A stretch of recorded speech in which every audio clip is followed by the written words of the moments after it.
Hello friends, this is Lokesh कटी। स्वागत है आप सभी का हमारे चैनल EMC में। आशा करता हूँ आप सभी लोग अच्छे होंगे और अपनी पढ़ाई कंटिन्यू कर रहे होंगे। तो आज की वीडियो के अंदर अपन BSc फाइनल ईयर की आपके जो फिजिकल केमिस्ट्री है उसकी एक वीडियो करने वाले हैं। इस वीडियो के अंदर अपन 4 सवाल करेंगे। ये 4 सवाल आपके लिए इंपॉर्टेंट होंगे और इन 4 सवाल में से कम 2 सवाल आपको एग्जाम में देखने को मिल जाएंगे।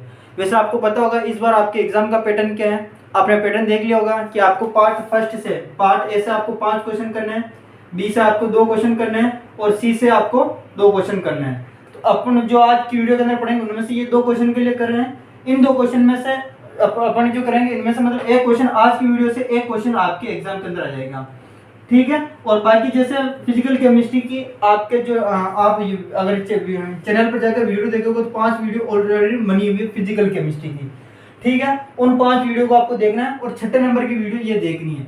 इन वीडियो को अगर आप देख लेते हो तो फिर आपके 25 नंबर के सवाल आराम से हो जाएंगे एग्जाम के अंदर, ठीक है। तो इनके अंदर अपन 4 सवाल करने वाले हैं और लास्ट में बात करेंगे कैसे क्या पढ़ना है। तो सबसे पहले अपन जो पहला सवाल करने वाले हैं वो है आपके कॉम्पटन प्रभाव। ये मोस्ट इंपोर्टेंट सवाल है। ये आपको मतलब जो 16 क्वेश्चन आते हैं ना उनमें पहले क्वेश्चन आपको ये देखने को मिलेगा, कॉम्पटन प्रभाव। तो कॉम्पटन प्रभाव क्या होता है? तो कॉम्पटन प्रभाव के बारे में आपके एक वैज्ञानिक थे AH कॉम्पटन, उन्होंने इसके बारे में बताया। उन्होंने क्या बताया? उन्होंने बताया कि मान लो आपके पास में कोई भी एक धातु है, धातु हल्की कोई भी हल्की धातु होगी जैसे एल्यूमिनियम होगी या कोई भी धातु ना कोई भी तत्व होगी आपके पास में, ठीक है। या आपके पास में मान लो कोई भी तत्व है। अब क्या होता है इस तत्व पर एक्स किरण आपतित करवाई जाती है। ये आपके एक्स किरण आपतित करवाई जा रही है। कौन सी किरण है? ध्यान रखना एक्स किरण है। यहाँ पर लिख देते हैं आपतित एक्स किरण है। जब एक्स किरण इस पर आपतित करवाई जाती है तो होता है क्या, ये आपके पास में कोई भी तत्व है, इनमें जो इलेक्ट्रॉन होता है वो इन किरणों से क्या करता है? ऊर्जा ग्रहण करता है और ऊर्जा ग्रहण करके यहाँ से उत्सर्जित हो जाता है। ये इलेक्ट्रॉन कौन सा इलेक्ट्रॉन? ये उत्सर्जित इलेक्ट्रॉन है, ठीक है, उत्सर्जित इलेक्ट्रॉन। और क्या होता है फिर जो शेष बची जो आपकी विकिरण होती है, आपतित किरण होती है, ये क्या होती है? यहाँ से प्रकीर्णित हो जाती है इस तरह से। वापिस समझना, मान लो ये आपके पास में कोई तत्व है जिस पर क्या करेगा आपने यहाँ पर एक्स किरण आपतित करवाई। ये प्रभाव क्या जो समझा रहा हूँ, बाद में इसकी डेफिनेशन क्या लिखनी वो भी मैं आपको बता दूंगा। एक्स किरण आपतित करवाई तो होता क्या है, ये जो तत्व है इसके अंदर इलेक्ट्रॉन होता है, वो इलेक्ट्रॉन क्या करता है? ऊर्जा ग्रहण करके उत्सर्जित हो जाता है और फिर जो शेष विकिरण होती है वो यहाँ से क्या हो जाती है? प्रकीर्णित हो जाती है।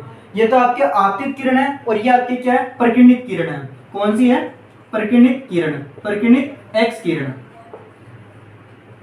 ठीक है, प्रकीर्णित एक्स किरण। अब कॉम्पटन प्रभाव क्या कहता है? कॉम्पटन प्रभाव कहता है कि जो आपतित एक्स किरण है इसकी जो तरंग दैर्ध्य है, इसकी जो तरंग दैर्ध्य होती है वो क्या होती है? आपके लैम्डा। और मान लो ये प्रकीर्णित एक्स किरण है, इसकी तरंग दैर्ध्य आपके लैम्डा डैश है। क्या है? Lambda dash, lambda dash. तो कॉम्पटन प्रभाव ये कहता है कि जब ऐसा प्रयोग होता है तो ये प्रकीर्णित एक्स किरण की तरंग दैर्ध्य होती है लैम्डा डैश, लैम्डा डैश ये ज्यादा होती है किससे? आपतित एक्स किरण की तरंग दैर्ध्य से। ये आपके कॉम्पटन प्रभाव कहलाता है। वापिस समझना क्या बोला। इसकी अगर सिंपल परिभाषा बोले तो इसकी परिभाषा, कॉम्पटन प्रभाव की परिभाषा ये है कि जब एक्स किरण को किसी तत्व पर आपतित करवाते हैं, एक्स किरण को किसी तत्व पर आपतित करवाते हैं तो वो किरण प्रकीर्णित हो जाती है। प्रकीर्णित किरण की जो आपके तरंग दैर्ध्य होती है वो ज्यादा होती है आपतित किरण की तरंग दैर्ध्य से। ये प्रभाव कॉम्पटन प्रभाव कहलाता है, क्योंकि कॉम्पटन ने इसके बारे में बताया इसलिए कॉम्पटन प्रभाव कहलाता है। तो प्रकीर्णित प्रकाश की तरंग दैर्ध्य, प्रकीर्णित जो आपकी एक्स किरण होगी उसकी क्या होगी? तरंग दैर्ध्य ज्यादा होगी किससे? आपतित एक्स किरण की तरंग दैर्ध्य से। ये आपकी कॉम्पटन प्रभाव कहलाता है। और इसके बाद में देखो ऊर्जा की बात करते हैं कि इसकी आपतित एक्स किरण की ऊर्जा ज्यादा होगी या प्रकीर्णित एक्स किरण की ऊर्जा ज्यादा होगी। तो यहाँ पर मान लो इसकी ऊर्जा जो है, आपतित एक्स किरण की जो ऊर्जा है वो आपकी मान लो E है, ऊर्जा E है, ठीक है। अब बताओ इसकी ऊर्जा अपन मान लेते हैं, ये प्रकीर्णित इसकी ऊर्जा अपन E डैश मान लेते हैं। इनमें सिंपल लैम्डा और E है, इधर अपने डैश डैश मान ले। ये इसकी जो ऊर्जा है प्रकीर्णित एक्स किरण की ऊर्जा, किरण बोल दो या विकिरण बोल दो, विकिरण भी बोल सकते हो ना। इसकी ऊर्जा E डैश है। तो अब आप बताओ ऊर्जा किसकी ज्यादा होगी? E ज्यादा होगा या E डैश ज्यादा होगा? तो देखो मान लो इसकी ऊर्जा थी, इसकी ऊर्जा में से यहाँ से जब ये टकराया, जो एक्स किरण से टकराई तो कुछ ऊर्जा अवशोषित की। अवशोषित किसने की? इलेक्ट्रॉन ने यहाँ पर ऊर्जा अवशोषित की और फिर वो यहाँ से उत्सर्जित हो गया। तो इसकी जो कुछ ऊर्जा थी उसमें से इलेक्ट्रॉन ने ऊर्जा अवशोषित कर ली और फिर शेष ऊर्जा इधर आ गई। तो ऊर्जा किसकी ज्यादा, ऊर्जा इसकी ज्यादा होगा, ई ज्यादा होगी ई डैश से। भाई सिंपल सी बात है ना, इसकी ऊर्जा ज्यादा, इसकी इस ऊर्जा से यहाँ पर इलेक्ट्रॉन ऊर्जा ग्रहण की और वो उत्सर्जित होगी, उसके बाद में शेष जो बची ऊर्जा थी वो इसकी हो गई, तो इसकी ऊर्जा ज्यादा होगी।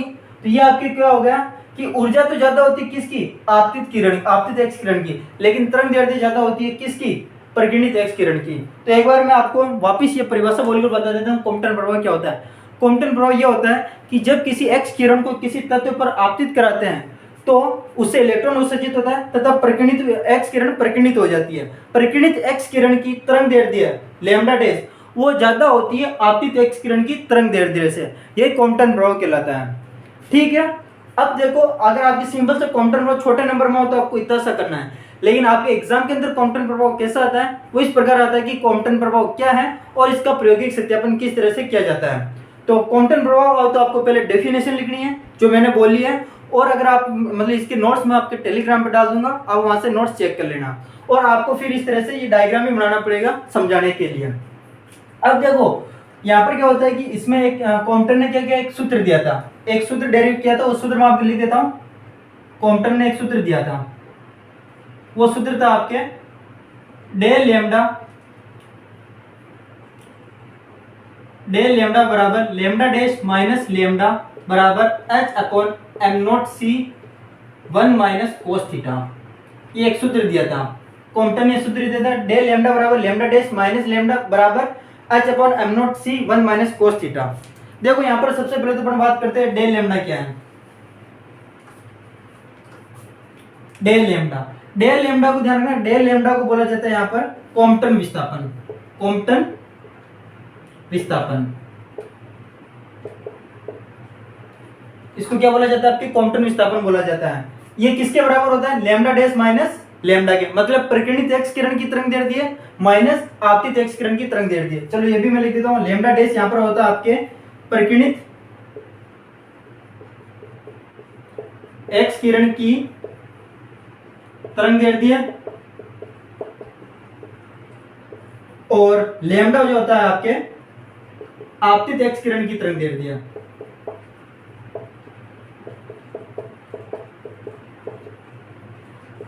ठीक है, और यहाँ पर जो ये है आपके h upon m naught c 1 minus cos theta, आप ये ना फॉर्मूला डायरेक्ट याद कर लेना।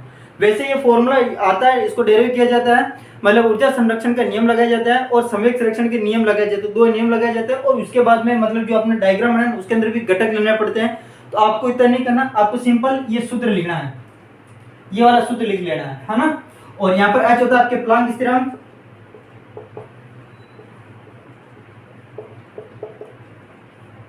एम नॉट होता है इलेक्ट्रॉन का द्रव्यमान, इलेक्ट्रॉन का द्रव्यमान, स्थिर अवस्था में जब इलेक्ट्रॉन होता है तो उसका द्रव्यमान, और सी होता है आपके प्रकाश का वेग,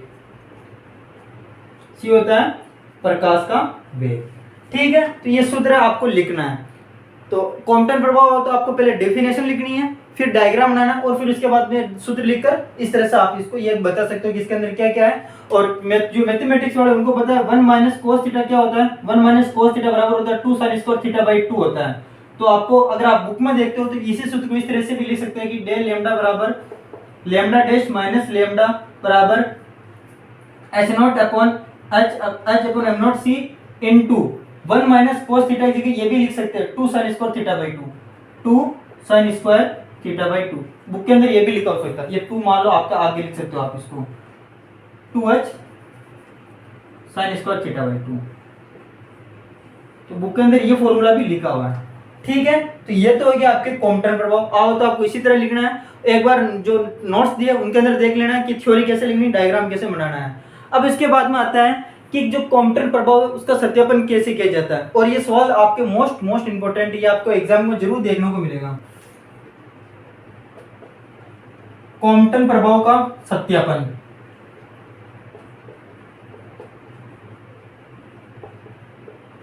देखो इसका सत्यापन कैसे किया।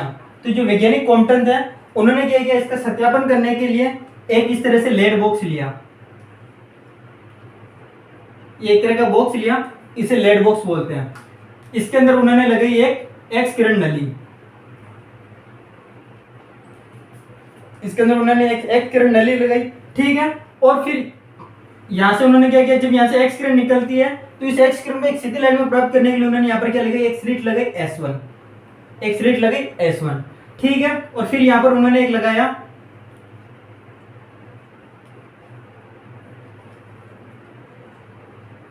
उन्होंने यहाँ पर इस तरह से ये एक लगाया, इसको अपन बोलते हैं कार्बन परिकिरणिक। क्या बोलते हैं, कार्बन परिकिरणिक, कार्बन परिकिरणिक लगाया, ठीक है, जिसे उन्होंने Q से दर्शाया, Q।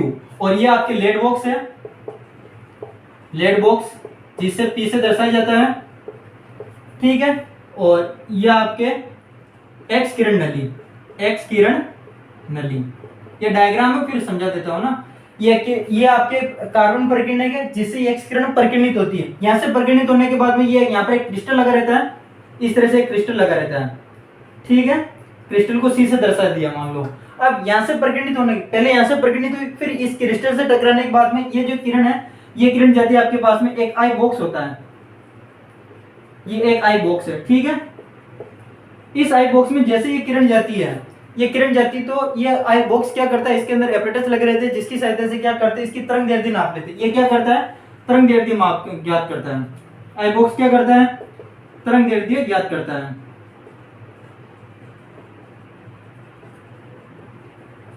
ठीक है। ये क्या करता है, तरंग दैर्ध्य नापता है। तो देखो कॉम्प्टन ने क्या किया, एक मतलब लेड बॉक्स लिया, लेड बॉक्स के अंदर एक्स किरण नली लगाई, एक्स किरण नली से क्या हुआ, एक्स किरण निकाली। इस एक्स किरण को स्लिट S1 जो निकलती तो सीधे रेखा प्राप्त करने के लिए स्लिट S1 में से प्रवेश करवाया। और फिर यहाँ से ये एक्स किरण नली से जो आपकी किरण निकली वो इस कार्बन परिकिरण से परिकिरणित होती है और एक और क्रिस्टल लगा रहता है। अच्छा, यहाँ पर एक और स्लिट लगी रहती है, यहाँ से भी इसको मतलब जो आपकी किरण है उसको सीधा प्राप्त करने के लिए एक और स्लिट S2 लगा रहती है, ठीक है। और उसके बाद में यहाँ से टकराकर ये आपके कोई क्रिस्टल है, C क्रिस्टल है, वो यहाँ से टकराकर एक बॉक्स जो आई बॉक्स होता है उसके अंदर चली जाती है। और आई बॉक्स क्या काम करता है, इसके अंदर एपरेटस लगे रहते हैं जो क्या करते हैं, तरंग दैर्ध्य का मापन करते हैं। तो कॉम्प्टन ने क्या किया यहाँ, अच्छा थोड़ा सा यहाँ पर एक कोण बनता है इस तरह से।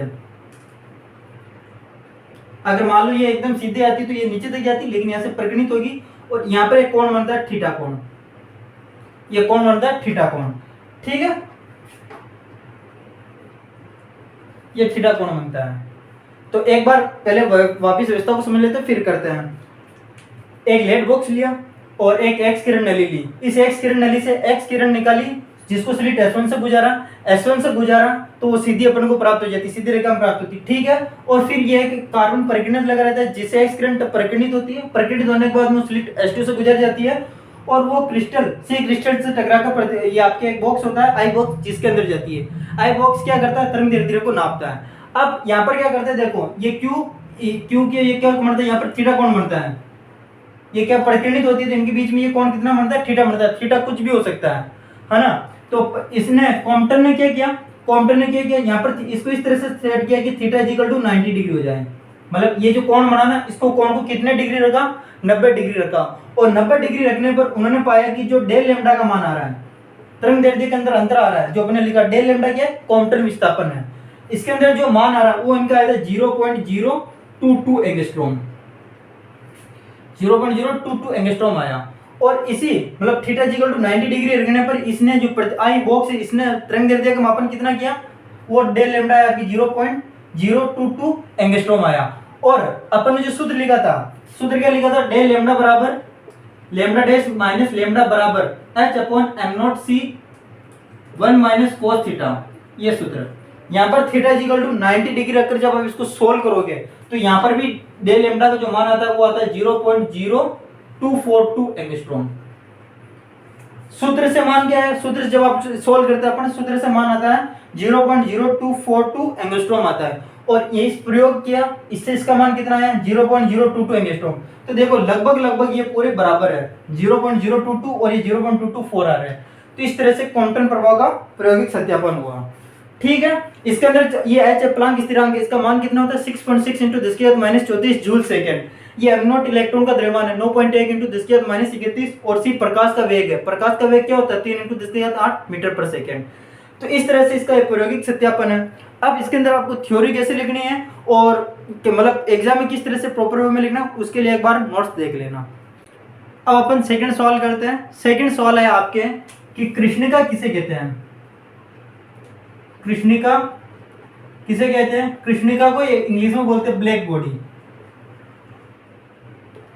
ठीक है। और फिर आपका आएगा कृष्णिका किसे कहते हैं और कृष्णिका विकर्ण को समझो। ये भी इंपॉर्टेंट सवाल है, इसके भी एग्जाम में आने के चांसेस बहुत ज्यादा है, ठीक है। तो देखो कृष्णिका किसे कहते हैं। तो कृष्णिका क्या होता है? ये एक ऐसा काल्पनिक पिंड होता है जो इसके ऊपर पड़ने वाली सभी विकिरणों की तरंगदैर्ध्यों को अवशोषित कर लेता है। सिंपल से एक लाइन में परिभाषा यही है कि कृष्णिका एक ऐसा काल्पनिक पिंड होता है जो इसके ऊपर आपतित होने वाली सभी विकिरणों को, विकिरण की तरंगदैर्ध्यों को अवशोषित कर लेता है या उत्सर्जित कर देता है, दोनों चीजें करता है। कृष्णिका क्या होता है? एक ऐसा काल्पनिक पिंड होता है जो इसके ऊपर पड़ने वाली समस्त विकिरणों की तरंगदैर्ध्यों को अवशोषित कर लेता है या उत्सर्जित कर देता है। देखो ये क्या होता है, आपने पढ़ा है, मान लो कि जैसे ये आपके पास में मान लो कोई भी एक पिंड है, अगर इससे कोई प्रकाश टकराकर पूरा इसी तरह निकल गया तो अपन बोलते हैं कि ये प्रकाश परावर्तित हो गया। टकराया ना तो इसके अंदर गया ना कुछ हुआ, इससे टकराकर पुनः निकल गया तो इसे अपन बोलते हैं परावर्तित हो गया, ठीक है। मान लो एक ये आपके पास में ये कोई पिंड है, इस पिंड से कोई प्रकाश आया और प्रकाश डायरेक्ट ऐसे सीधा निकल गया तो अपन बोलते हैं कि ये जो प्रकाश है या जो विकिरण है ये क्या हो गई? पारगमित हो गई, इस पिंड से पारगमित हो गई। और एक आपके पास में ऐसा पिंड है जिसमें ये कोई प्रकाश किरण आई, आने के बाद में ये क्या करता है, ये जो पिंड क्या करता है, इन प्रकाश किरणों को या कुछ भी हो गया विकिरणों को क्या कर लेता है? अवशोषित कर लेता है। इनको क्या कर लेता है? अवशोषित कर लेता है, पूर्ण रूप से अवशोषित कर लेता है। तो जो ऐसे पिंड है, ऐसे पिंड जो उसके ऊपर पड़ने वाली विकिरणों की तरह विकिरणों की है ना, विकिरणों को पूर्ण रूप से अवशोषित कर लेता है या उत्सर्जित कर देता है। दो वर्ड है ना, अवशोषित भी कर लेता है और उत्सर्जित भी कर देता है।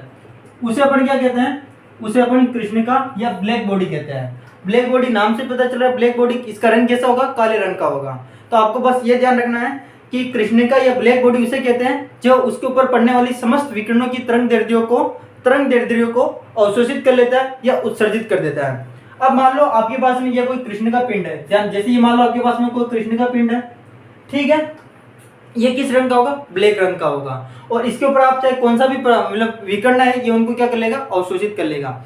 अब जब आप इसको गर्म करते हो, इस कृष्णिका पिंड को गर्म करते हो, तो गर्म करोगे तो इससे क्या निकलेगी? इससे विकिरण निकलेगी। जब आप इसको गर्म करोगे तो इससे क्या निकलेगी? इससे इस तरह से विकिरण निकलेगी। और ये ध्यान रखना, जिस तरह से ये सभी विकिरणों की तरंगदैर्ध्यों को अवशोषित कर सकता है, उसी तरह क्या कर सकता है? उत्सर्जित भी कर सकता है। तो ये भी एग्जाम के अंदर, मतलब एग्जाम के अंदर तो क्वेश्चन नहीं आता, लेकिन ये अगर आता है क्वेश्चन तो आपको लिखना है कि जो कृष्णिका होती है ब्लैक बॉडी, वो एक अच्छा अवशोषक है। अवशोषक मतलब इसके ऊपर जो भी विकिरण पड़ेगी उसको अवशोषित कर लेगा और एक अच्छा उत्सर्जक भी है।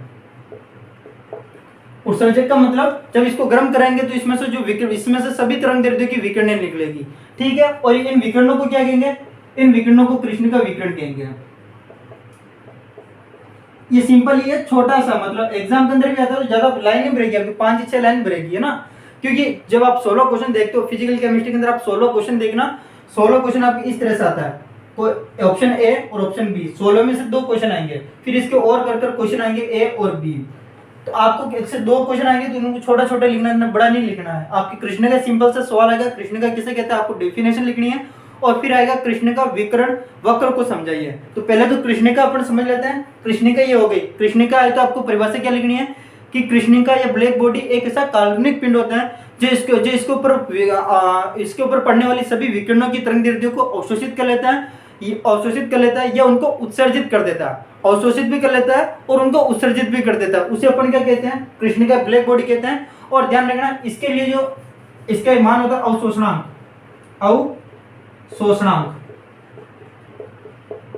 अवशोषणांक जिसको ऐसे दर्शाते हैं, इसका मान होता है 1 होता है। कृष्णिका या ब्लैक बॉडी के लिए जो अवशोषणांक होता है उसका मान कितना होता है? 1 होता है। अब ये अवशोषणांक क्या होता है? अवशोषणांक क्या होता है? ये क्या होता है कि ये बताता है कि मतलब उसके किसी क्षेत्र पर जब विकिरण अवशोषित पड़ती है तो उनको पूर्ण रूप से अवशोषित कर लेती है। मान लो कि कृष्णिका के ऊपर इस क्षेत्र पर किरणें पड़ रही है, विकिरणें पड़ रही है, तो ये क्षेत्र क्या करेगा? उसकी सभी विकिरणों को क्या कर लेगा? अवशोषित कर लेगा, ठीक है। तो इसके अवशोषणांक का मान कितना होता है? कृष्णिका ब्लैक बॉडी के लिए 1 होता है। अब इसके अंदर आता है आपके कृष्णिका तो समझ, ब्लैक बॉडी तो आपको पता चल गया ना, सिंपल सा वही परिभाषा लिखनी है। अब इसके अंदर आता है आपके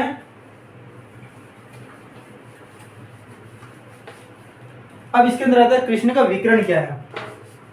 कृष्ण का विकिरण, विकिरण, वक्र। अच्छा, कृष्ण का विकिरण क्या? कृष्ण का विकिरण की परिभाषा क्या लिखोगे? जब कृष्ण का पिंड को गर्म किया जाता है तो इससे विकिरणें निकलती है, जिन्हें कृष्ण का विकिरण कहते हैं, जिन्हें आप क्या कहते हो? कृष्ण का विकिरण कहते हो। अब कृष्ण का विकिरण वक्र, तो ध्यान रखना ये कृष्ण का विकिरण वक्र किस किस के बीच में बनता है? एक तरफ तो आपके लिए जाता है एनर्जी यानी ऊर्जा, और एक तरफ आपके लिए जाती है तरंग दैर्ध्य। ये आपके एक्स एक्सिस और ये वाई एक्सिस, ठीक है, इस तरह से। अब इनमें क्या किया जाता है? ग्राफ खींचा जाता है इसमें, इनके बीच में कृष्ण का विकिरणों में, तो ग्राफ इस तरह से बनते हैं।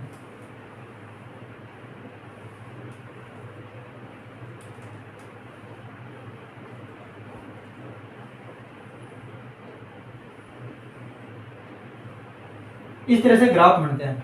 देखो ये ग्राफ किसके लिए बने? टेम्परेचर पर बने हैं। जो कृष्ण का विकिरण है वो किस पर निर्भर करती है? टेम्परेचर पर निर्भर करती है। अगर टेम्परेचर ज्यादा होगा तो वक्र जो होगा बड़ा बनेगा, टेम्परेचर कम है तो वक्र छोटा बनेगा। देखो इसका टेम्परेचर मान लो ये T1 है, इसका टेम्परेचर ये T2, ये T1 है, ये T2 है, ये T3 है और ये T4 है, ये वाला T4 है। तो T1 कितना? T1 यहाँ पर देना है 7000 केल्विन होता है, यहाँ पर 7000 केल्विन। T2 आपकी 4000 केल्विन है, मतलब ये जो टेम्परेचर है 4000 केल्विन के लिए, ये आपके 3000 के लिए है, और ये आपके T4 जो आपके 1000 केल्विन के लिए है, ठीक है। ये अलग अलग टेम्परेचर है, इनके लिए बनता है। तो कृष्ण का विकिरण में सबसे पहले वक्र किस किस के बीच में बनेगा? ऊर्जा और तरंग दैर्ध्य के बीच में इस तरह का विकिरण बनता है। और जब वक्र बनता है तो ये किस पर निर्भर करता है? कृष्ण का विकिरण वक्र किस पर निर्भर करता है? ताप पर निर्भर करता है, ताप पर निर्भर, ध्यान रखना ना, ताप पर निर्भर करता है। अगर ताप ज्यादा होगा तो जो आपके वक्र बनेगा वो भी ज्यादा बड़ा बनेगा, और अगर ताप कम होगा तो वक्र क्या होगा? छोटा बनेगा, है ना। यहाँ पर देखो T1 ज्यादा है T2 से, T2 ज्यादा, मतलब T2 ज्यादा T3 और T3 ज्यादा T4 से, सबसे कम आपके T4 है, ठीक है। मतलब क्या होता है कि जब आप कृष्ण का विकिरण को गर्म करते हो, कृष्ण का विकिरण को जब गर्म किया जाता है तो उससे क्या होती है? विकिरणें निकलती है, और वो जो विकिरणें निकलती है ना, ये विकिरणें ये क्या बनाती है? स्पेक्ट्रम बनाती है।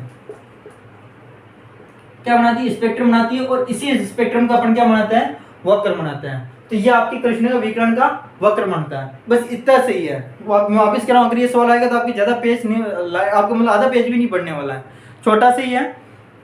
तो एक बार इसकी मैं आपको कृष्ण का विकिरण क्या होती है और कृष्ण का पिंड वापिस परिभाषा बता देता हूँ।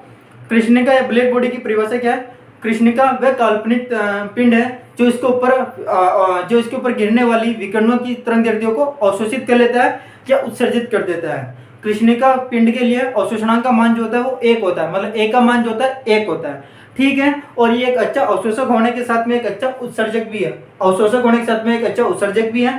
तो और एक पॉइंट आपको लिखना है कि जब कृष्ण का पिंड को गर्म किया जाता है तो इससे विकिरणें निकलती है, उन विकिरणों को अपन कृष्ण का विकिरण कहते हैं। और इन विकिरणों से क्या बनते हैं? स्पेक्ट्रम बनते हैं। इन्हीं स्पेक्ट्रम की सहायता से वक्र बनते हैं, जिन्हें अपन कृष्ण का विकिरण वक्र कहते हैं, ठीक है। ये पूरी की पूरी थ्योरी मैंने आपको लिख रखी है नोट्स के अंदर, तो उनको भी देख लेना। ये वक्र बनते हैं, और जो वक्र होते हैं ताप पर निर्भर करते हैं। ताप ज्यादा होगा तो वक्र भी बड़ा बनेगा, और ताप कम होगा, निम्न ताप होगा तो वक्र भी क्या होगा? छोटा बनेगा। ये आपके कृष्ण का पिंड कंप्लीट। तो अपन थर्ड सवाल करते हैं। आपके थर्ड सवाल है, वैसे ये जो भी सवाल अपन पढ़ रहे हैं, जैसे आपके थर्ड सवाल है प्रकाश विद्युत प्रभाव, ये आपने पढ़ रखे पहले भी। और जो फिजिक्स वाले हैं, जिनके मैथमेटिक्स है, उनको तो वीडियो देखने की जरूरत ही नहीं है, क्योंकि उन्होंने तो ये क्वांटम फिजिक्स के अंदर ऑलरेडी पढ़ लिया है। इसका आगे अपन एक नेक्स्ट सवाल करेंगे अभिगृहित वाला, वो भी जिनके मैथमेटिक्स है उन्होंने कर लिया है, ठीक है। तो अगर ये वीडियो वो ना देखे तो भी चलेगा, जो जिनके बायो वो एक बार देख लेना इनको, है ना। अब आपके प्रकाश विद्युत प्रभाव। प्रकाश विद्युत प्रभाव क्या होता है? सबने पढ़ रखा है कि मान लो कोई धातु है जिस पर कोई प्रकाश आपतित होता है तो उससे इलेक्ट्रॉनों का उत्सर्जन होने लगता है, इस घटना को प्रकाश विद्युत प्रभाव कहते हैं। एग्जाम के अंदर आते हैं, इसलिए मान लो आपके पास में कोई धातु है, मतलब कोई भी धातु है, ये धातु है, इस पर मान लो आपकी कोई भी प्रकाश की विकिरण आपतित होती है, ये इस तरह आपतित होती है। तो जैसे इसे मतलब इस पर आपतित होती है तो यहाँ से क्या होता है? इलेक्ट्रॉन का उत्सर्जन होता है। इलेक्ट्रॉन का क्या होता है? उत्सर्जन होता है। ये घटना क्या कहलाती है? यह घटना प्रकाश विद्युत प्रभाव कहलाती है। बस यहाँ पर होता है कि जो प्रकाश आपतित हो रहा है वो एक निश्चित तरंग दैर्ध्य के लिए होता है, और प्लस एक निश्चित आवृत्ति के लिए होता है, जिसे अपन देहली आवृत्ति कहते हैं। देहली आवृत्ति से अगर कम आवृत्ति का प्रकाश आपतित हो रहा है तो उससे कम आवृत्ति पर यहाँ से इलेक्ट्रॉनों का उत्सर्जन नहीं होगा। इलेक्ट्रॉनों का उत्सर्जन तभी होगा जब इस प्रकाश की तरंग जो आवृत्ति होगी देहली आवृत्ति के बराबर होगी या उससे ज्यादा होगी, देहली आवृत्ति से कम नहीं होनी चाहिए, है ना। तो प्रकाश विद्युत प्रवाह की एक परिभाषा क्या है कि जब किसी एक निश्चित तरंग दैर्ध्य का प्रकाश किसी धातु की सतह पर आपतित होता है तो उससे इलेक्ट्रॉनों का उत्सर्जन होने लगता है। यह घटना प्रकाश विद्युत प्रवाह कहलाती है। और जो ये इलेक्ट्रॉन उत्सर्जित होता है, ये इलेक्ट्रॉन उत्सर्जित होता है, इन इलेक्ट्रॉनों को क्या बोलते हैं? फोटो इलेक्ट्रॉन बोलते हैं। क्या बोलते हैं? फोटो इलेक्ट्रॉन कहा जाता है। ठीक है, फोटो इलेक्ट्रॉन कहा जाता है। बस इसके अंदर आपको ये ध्यान रखना है कि ये घटना होती है ताक्षणिक होती है। ताक्षणिक का मतलब बहुत तेज होती है। जैसे इस पर प्रकाश आपतित होता है इलेक्ट्रॉन उत्सर्जित हो जाते हैं, जैसे प्रकाश आपतित हुआ होते इलेक्ट्रॉन उत्सर्जित हो जाते हैं। मतलब ये घटना बहुत तेज होती है, ताक्षणिक होती है। और इसके अंदर ध्यान रखना, वो एक मैंने आपको बता ही दिया कि हर किसी तरंगदैर्ध्य के लिए, मतलब हर किसी आवृत्ति के लिए ये इलेक्ट्रॉन का उत्सर्जन नहीं होगा। इलेक्ट्रॉन का उत्सर्जन इसमें तभी होगा जब इसकी तरंगदैर्ध्य जो आपकी प्रकाश आ रहा है, विकिरण आ रही, इसकी आवृत्ति देहली आवृत्ति के बराबर होगी या उससे ज्यादा होगी। मतलब न्यूनतम से न्यूनतम, कम से कम आवृत्ति वो देहली आवृत्ति होती है। उस देहली आवृत्ति से कम आवृत्ति पर यहाँ से इलेक्ट्रॉन का उत्सर्जन नहीं होगा। मतलब देहली आवृत्ति तक तो आपको, देहली आवृत्ति तक इसकी आवृत्ति होनी चाहिए इस प्रकाश विकिरण की। ठीक है, अब देखो आपको पता है आइंस्टीन ने क्या बताया था? आइंस्टीन ने क्या बताया था? आइंस्टीन ने बताया था कि मतलब जो ये प्रकाश विकिरण होती है वो किसके रूप में गमन करती है? ऊर्जा के छोटे छोटे पैकेटों के रूप में गमन करती है, जिन्हें अपन क्वांटा या फोटोन कहते हैं। क्या कहते हैं? क्वांटा या फोटोन कहते हैं। मतलब जो प्रकाश की किरण आपतित प्रकाश किरण होती है उनमें जो कण होते हैं ऊर्जा के छोटे छोटे पैकेट के रूप में होते हैं, जिन्हें क्वांटा या फोटोन कहते हैं। और इनकी ऊर्जा किसके बराबर होती है? ई बराबर इनकी ऊर्जा होती है h म्यू के बराबर होती है। किसके बराबर होती है? h म्यू के बराबर होती है। तो आइंस्टीन ने बताया था कि जो ये ऊर्जा होती है ई बराबर h म्यू, ये जो आपकी प्रकाश किरण आ रही है इसकी ऊर्जा किसके बराबर है? ई बराबर h म्यू की है। ये क्या काम करती है? ये ऊर्जा दो काम करती है। कितने काम करती है? दो काम करती है। पहला काम तो ये करती है कार्यफलन के रूप में। पहला काम ये करती है कार्यफलन। जब परिभाषा छोटे छोटे नंबर में परिभाषा पूछी जाती है कार्यफलन किसे कहते हैं ना, जिसे अपन W नॉट से दर्शाते हैं। तो पहला ये जो ऊर्जा होती है पहला काम तो करती है कार्यफलन। कार्यफलन किसे कहते हैं? तो कार्यफलन वह न्यूनतम कार्य है, इसकी परिभाषा सुनना, कार्यफलन वह न्यूनतम कार्य है जो किसी धातु की सतह से इलेक्ट्रॉनों को उत्सर्जन कराने के लिए किया जाता है। कार्यफलन मतलब किसी धातु की सतह से इलेक्ट्रॉनों को उत्सर्जित कराने के लिए जो न्यूनतम कार्य किया जाता है उसे कार्यफलन कहते हैं, वो W नॉट। तो पहला तो ये जो प्रकाश किरण के अंदर जो ये ऊर्जा आ रही है h म्यू, पहला काम तो क्या करती है? कार्यफलन के रूप में काम करती है। और दूसरा काम क्या करती है? जो इलेक्ट्रॉन उत्सर्जित हुए, इलेक्ट्रॉन उत्सर्जित होते हैं तो इलेक्ट्रॉनों को गतिज ऊर्जा प्रदान करती है। गतिज ऊर्जा, इलेक्ट्रॉन की गतिज ऊर्जा। दूसरा करती है इलेक्ट्रॉनों को गतिज ऊर्जा प्रदान करती है। पहला तो क्या करती है? कार्यफलन। और दूसरा ये ऊर्जा क्या करती है? इलेक्ट्रॉनों की गतिज ऊर्जा में परिवर्तित हो जाते हैं। तो ये दो काम किसके हो गए? आपके जो प्रकाश आया ई बराबर h म्यू, ई बराबर h म्यू का, है ना। तो देखो इसको फिर लिखते कैसे हैं? मान लो देखो ये h म्यू तो क्या है? ये जो आपके प्रकाश विकिरण है इसके अंदर जो ऊर्जा है फोटोन की ऊर्जा, एक फोटोन की ऊर्जा, वो किसके बराबर? h म्यू के। ये किसके बराबर है? ये पहला तो बराबर आपके कार्यफलन के है। मतलब कार्यफलन वो न्यूनतम कार्य करेगा तब जाकर इलेक्ट्रॉन को उत्सर्जित होगा। पहला तो कार्यफलन के, और दूसरा क्या होता है? इलेक्ट्रॉन की गतिज ऊर्जा के। और इलेक्ट्रॉन की गतिज ऊर्जा क्या होती है? गतिज ऊर्जा का सूत्र होता है आपके हाफ mv स्क्वायर। तो ये आपके एक सूत्र है, ये आपको ध्यान रखना है। h म्यू बराबर h mu naught sorry W not plus half mv square. ठीक है, और फिर देखो आपके जो h म्यू नॉट ये W नॉट है, W नॉट किसके बराबर होता है? ध्यान रखना, W नॉट बराबर होता है h म्यू नॉट के। h म्यू नॉट ये तो ये आपके v है, v क्या आपके वेग है, ये म्यू है, म्यू आवृत्ति है। ये आवृत्ति किसकी है? ये आवृत्ति है इस प्रकाश की, प्रकाश विकिरण की। और ये h म्यू नॉट क्या है? ये देहली आवृत्ति, सॉरी म्यू नॉट क्या है? ये म्यू नॉट है, ये आपकी देहली आवृत्ति है, देहली आवृत्ति, देहली आवृत्ति है ना। तो ये म्यू नॉट किसके बराबर होता है? h म्यू नॉट के। तो आप इसके यहाँ पर लिख दो h म्यू बराबर h mu naught plus half mv square. ठीक है,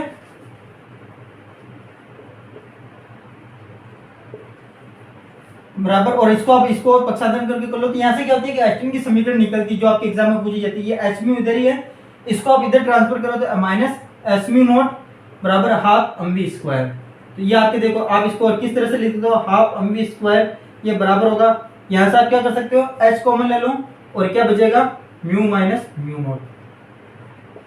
ये आपके आइंस्टीन की प्रकाश विद्युत समीकरण कहलाती है। ये भी एग्जाम के अंदर पूछी जाती है डेट नंबर में, तो ये आपके ध्यान रखना है। तो ये आपके प्रकाश विद्युत प्रभाव है। देखो आपने इसको कई बार पढ़ रखा होगा, इसलिए मैंने सिंपल शॉर्ट जो आपको एग्जाम में ध्यान रखना है वो पॉइंट ही बताया ना। कैसे प्रकाश विद्युत समीकरण, ये आइंस्टीन की प्रकाश विद्युत समीकरण, ये आपके एग्जाम के अंदर आती है। और इसमें से छोटी छोटी परिभाषा भी पूछ सकते हैं, जैसे एक कार्यफलन की परिभाषा पूछ सकते हैं। कार्यफलन किसे कहते हैं? तो वह न्यूनतम कार्य जो धातु की सतह से इलेक्ट्रॉन को उत्सर्जित कराने के लिए आवश्यक होता है। दूसरा पूछ सकता है आपके देहली आवर्ती। तो देहली आवर्ती की आपको पूछ ले तो आप इसकी परिभाषा क्या लिखोगे? देहली आवर्ती वह न्यूनतम आवर्ती होती है जिससे कम आवर्ती पर धातु की सतह से इलेक्ट्रॉनों का उत्सर्जन नहीं हो सकता, उसे अपन देहली आवर्ती कहते हैं। ठीक है, और ये बस देहली आवर्ती ध्यान रखना, कार्यफलन ध्यान रखना और एक प्रकाश विद्युत प्रभाव की परिभाषा ध्यान रखना। अब अपना जो नेक्स्ट और लास्ट सवाल है वो है क्वांटम यांत्रिकी की अभिक्रिया है। ये आपकी चौथा सवाल है। देखो ये एक ऐसा सवाल है जो अगर मैथमेटिक्स वाले हैं उन्होंने तो इसको क्वांटम फिजिक्स के अंदर पढ़ लिया होगा तो उनको तो याद होगा, लेकिन जो बायो वाले हैं उनको ये सवाल समझने में प्रॉब्लम होगी। तो इसके लिए मैं आपको यही सलाह दूंगा कि आप इसको याद कर लेना, रट्टा मार लेना। एग्जाम से पहले जब एग्जाम देने जाओ इसका फिजिकल केमिस्ट्री का, उससे 1-1.5 घंटे पहले ये वाले इसके 5 या 6 अभिक्रिया है उनको आप रट्टा मार लेना, तो फायदे में रहोगे, क्योंकि आपको समझ में नहीं आने वाले हैं। क्योंकि इनके अंदर समझाने के लिए क्या होता है कि पहले आपको समझाने, इसके अंदर ऐसी ऐसी टर्म यूज होगी जो आपको पहले समझानी पड़ेगी, तो ये वीडियो बड़ी हो जाएगी, इसलिए कोई मतलब नहीं है। आप इनको रट्टा मार लेना। 6 पॉइंट है, 6 पॉइंट को रट्टा मार लेना। ठीक है, इस एक सवाल को आप अच्छी तरह से रट्टा मार लेना। आपके एग्जाम के अंदर इसके आने के भी चांस भी ज्यादा है। वैसे तो अगर सही रहा तो आपके एक तो कॉम्पटन इफेक्ट आ जाएगा और एक आपकी आ जाएगा कृष्ण का विकिरण आ जाएगी, लेकिन इसके आने की चांस भी ज्यादा है, तो आप इसको रट्टा मार लेना।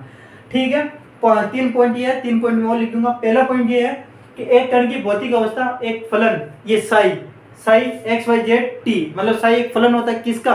ये एक्स वाई जेड तो स्थिति सदिश होते हैं और टी समय, मतलब साई एक फलन होता है स्थिति सदिश और समय का एक फलन होता है जिसे अपने तरंग फलन बोलते हैं। मतलब साई क्या है? एक फलन है। इस फलन का नाम क्या है? तरंग फलन है। कहने का मतलब ये है कि अगर आपको मान लो कोई भी निकाय की मतलब उसकी स्थिति बतानी है, उसकी अवस्था बतानी है, तो उसके लिए क्वांटम यांत्रिकी में क्या करते हैं? फलन यूज करते हैं साई। इस साई को अपन क्या बोलते हैं? तरंग फलन बोलते हैं। ठीक है, और साई किसका फलन होता है? तो साई फलन होता है आपकी एक तो एक्स वाई जेड और एक टी का। टी यानी समय का और एक्स वाई जेड का मतलब होता है स्थिति सदिश। आप पढ़ते हो ना, मतलब x x y x z x, तो स्थिति सदिश होता है वो। तो पहला पॉइंट तो ये होगा कि आपको किसी भी निकाय की अवस्था बतानी है तो वो एक फलन द्वारा दर्शाएंगे जिसे अपन कौन सा फलन कहते हैं? तरंग फलन कहते हैं। दूसरा है कि जैसे आप नॉर्मल आप पढ़ते हो, जैसे स्थिति सदिश पढ़ते हो, एक्स है, संवेग पढ़ते हो, पी, तो ये तो आप सिंपल पढ़ते हो। लेकिन जब आप क्वांटम यांत्रिकी पढ़ते हो, क्वांटम मैकेनिक्स पढ़ते हो, तो उसके अंदर क्या होता है? इनको अपन यूज करने के लिए संकारक का प्रयोग करते हैं। और वो संकारक कैसे? जैसे देखो आप नॉर्मल स्थिति सदिश की बात करते हो, स्थिति सदिश एक्स एक्स एक्स दिशा, स्थिति सदिश वाई दिशा, स्थिति सदिश जेड, जैसे ये एक्स एक्स दिशा में, ये वाई दिशा, ये जेड दिशा, इस तरह से आप पढ़ते हो ना। तो ये तो आपके नॉर्मल गतिज चर अवस्था के अंदर होता है। लेकिन आपको अगर संकारक में मतलब क्वांटम यांत्रिकी में पढ़ने तो आपको संकारक के रूप में यूज करने होंगे। और संकारक क्या होगा? जैसे x है तो x को x कैप, y है तो y को y कैप के रूप में लिखा जाता है क्वांटम यांत्रिकी में। z को z के रूप में z कैप के रूप में लिखा जाता है। इसी तरह से संवेग p है तो संवेग को किस तरह से लिखा जाता है? h cross upon 2 pi iota del, इस तरह से इनको लिखा जाता है। और भी ऊर्जा के लिए भी मान होते हैं, अलग अलग कोणीय समय के लिए भी मान अलग होता है, रेखीय समय के लिए मान भी अलग होता है, गतिज ऊर्जा के लिए मान अलग होता है, स्थितिज ऊर्जा के लिए मान अलग होता है। तो आपको ये 2 याद रख लेना एग्जाम के लिए। ठीक है, मतलब नॉर्मल अपन लिखते हैं तो इस तरह से लिखते हैं, लेकिन क्वांटम यांत्रिकी के अंदर आपको संकारक रूप में लिखा जाता है। और अगर मान लो कि एक से ज्यादा तरंग फलन, मतलब साई वन भी है और साई 2 भी है, मतलब 2 तरंग फलन, ये 2 से ज्यादा भी है, 3 तरंग फलन हो गए, तो इनका जो फिर होता है परिणामी होता है वो इनका रैखिक संयोजन होता है, मतलब इनका जोड़ होता है वो किसके बराबर होता है? साई बराबर होगा आपके C1 Sai 1 plus C2 Sai 2, मतलब जो साई होगा इनका जो योग होगा वो किसके बराबर होगा? C1 Sai 1 plus C2 Sai 2। तो साई 1 साई 2 तो आपकी क्या है? तरंग फलन है। और ये C1 और C2 क्या है? यहाँ पर C1 एंड C2 आपके सम्मिश्र फलन है। कौन सा फलन है? सम्मिश्र फलन। सम्मिश्र फलन बोला तो आप ये पढ़ते हो ना, जैसे x प्लस आयोटा y वाले संयुग्मी सम्मिश्र फलन, इस तरह इनको बोलते हैं, है ना। तो अगर मान लो कि 2 या 2 से अधिक तरंग फलन आ जाए तो फिर आपको उनका क्या करना पड़ेगा? रैखिक संयोजन करना पड़ेगा, जो C1 Sai 1 plus C2 Sai 2 होता है। ये हो गए 3 पॉइंट हो गए, 3 पॉइंट है और वो भी मैं आपके लिख देता हूँ। अब उसके बाद में अपन ये 2 पॉइंट ही है, छठा 6 पॉइंट है, लेकिन आप 5 पॉइंट याद कर लेना। चौथा पॉइंट ये आपके हैं कि किसी भी गति की चर एक मापन करने पर प्रत्याशा मान निम्न प्रकार प्राप्त होता है। प्रत्याशा मान का मतलब होता है औसत मान। मतलब अगर आपको क्वांटम फिजिक्स के अंदर, क्वांटम यांत्रिकी के अंदर अगर आपको प्रत्याशा या औसत मान निकालना है तो आपको इस तरह से निकालना पड़ेगा। मान लो कोई भी गति की चर आपके मान लो ए है, तो इसका औसत मान कैसे निकलेगा? Integration psi star a cap psi dv upon psi star psi dv, ये होता है। मतलब ये निकालने का तरीका होता है प्रत्याशा मान निकालने का। आपको कुछ नहीं निकालना, आपको केवल इनको याद करना है। फिजिक्स वाले वो तो इनको करना पड़ेगा क्योंकि उनके से रिलेटेड सॉल्व भी आता है, लेकिन जो आप बायो वाले आप इनको याद कर लेना, ठीक है। और एक होता है कि अवस्था फलन, जो आपकी अवस्था फलन जिसको आप तरंग फलन बोलते हो, इसका अगर आपको समय के साथ में परिवर्तन किया जाता है, समय के साथ में साई का जो होता है समय के साथ में परिवर्तन किया जाता है, तो उसके लिए आपको एक सूत्र दिया जाता है, जो ये सूत्र है, iota h cross del psi upon del t बराबर h cap psi. H cap psi यहाँ पर जो ये एच कैप है ना, ये हैमिल्टनियन संकारक होता है। एच कैप मेन रूप से क्या होती है? कुल ऊर्जा होती है ना।